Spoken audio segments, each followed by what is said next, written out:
Let's bring in our regular Thursday panel now, Michael Kroger and Stephen Conroy. Michael, some deja vu, unfortunately, ahead of a fifth lockdown expected to be announced within minutes.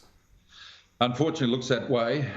We don't know all the details yet, but we understand that it's going to be 3 or 5 days and profoundly disappointing. Let's hope it's limited, and let's hope it's limited to only the areas where they have found positive cases of the virus, and it doesn't transmit, all of the lockdown doesn't transmit to all of the outer regions of Victoria where they have in the past, in Hamilton and Wodonga and, in the northwest, where there has been no virus. So let's hope it's limited, Kieran. Stephen, the evidence, the lesson from New South Wales is move quickly, though, isn't it? We can see what's unfolding there, Stephen Conroy. Well, that's right. I mean, many experts said that the lockdown was too late in New South Wales, but more importantly, that it was the lockdown light. The lockdown you have when you don't really have a lockdown. And the pictures showed people were just taking no notice of it. So now we're suffering for that. This is our third time this year. The first one back in December, January was courtesy of New South Wales. The second one was courtesy of South Australia. And now this one is courtesy of New South Wales, which just shows you how difficult it is to manage, particularly the Delta virus strain. As Michael said, hopefully it's short, sharp, but what the real problem is that the removalists are still not telling the truth or telling enough about what they got up to when they crossed the border. So like Michael, I hope it's a more limited lockdown, but the problem is they've travelled through regional Australia, Victoria as well, and they haven't told the truth about where they've been, where they've stopped and what they were doing. Yeah, that's diabolical, isn't it, Michael Kroger?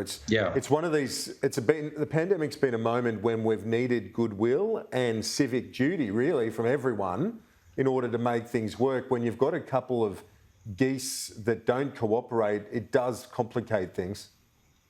Well, it's impossible to trace contacts if you don't know who they are. So the failure of these people to give a full account of where they've been and who they've met is part of the reason I would presume the government's going to have a lockdown here in Victoria, because they're just not sure. But all of this raises the bigger question, which is what is the, and this is Berejiklian and others have raised this, what is the acceptable limit of virus contagion in Australia? Because I don't think we'll ever eliminate this virus. So we're now clearly going for an elimination strategy, and I'm not sure long term that that's feasible, Kieran, because it is so contagious.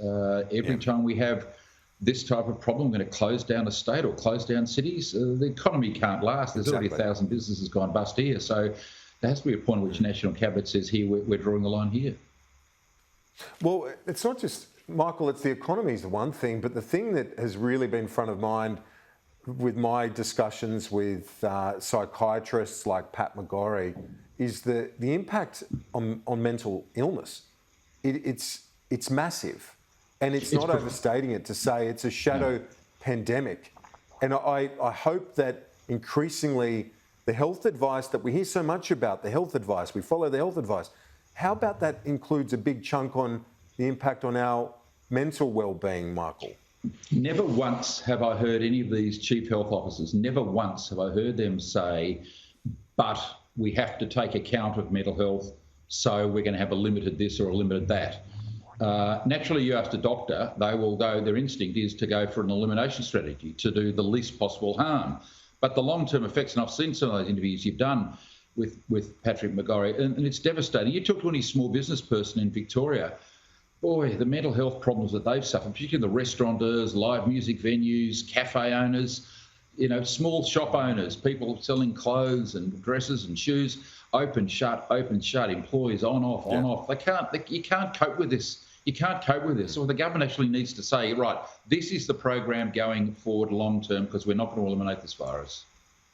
Stephen Conroy, the other thing is we often hear premiers and others say to young people, do the right thing. You don't want to make one of your loved ones sick or one of your elderly. I think the message really now, and I'm glad that 75% of over 70s have been vaccinated, but the message to older Australians as well is do the right thing for your younger relatives so that they can get back to some normality, because they haven't had any normality. And you know as well as I do, Stephen, they need their sport.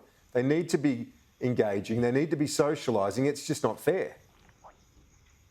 No, look, absolutely right. It is a two-way street here. I mean, and I'm sure Michael would agree that the way through this is vaccination. We don't really have a plan until we have a level of vaccination that is agreed, that can see Australians overwhelmingly vaccinated and not have to go into these lockdowns. Now, that number has got to include a couple of things. It has got to include kids now. This Delta variant is clearly infecting kids. We've got, I think someone was talking about a 12-year-old kid a minute ago. We've got a 9-year-old kid here in Victoria.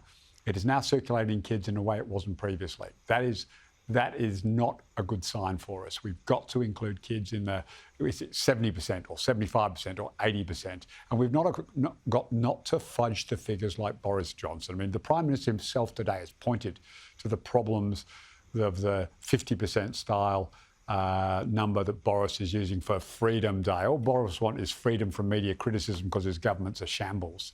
And he's putting people's lives at risk for his own political benefit. And I'm really pleased to see that Scott Morrison's not prepared to do that. He's not going to back down to the sort of cheap populism that Boris is engaged in at the moment.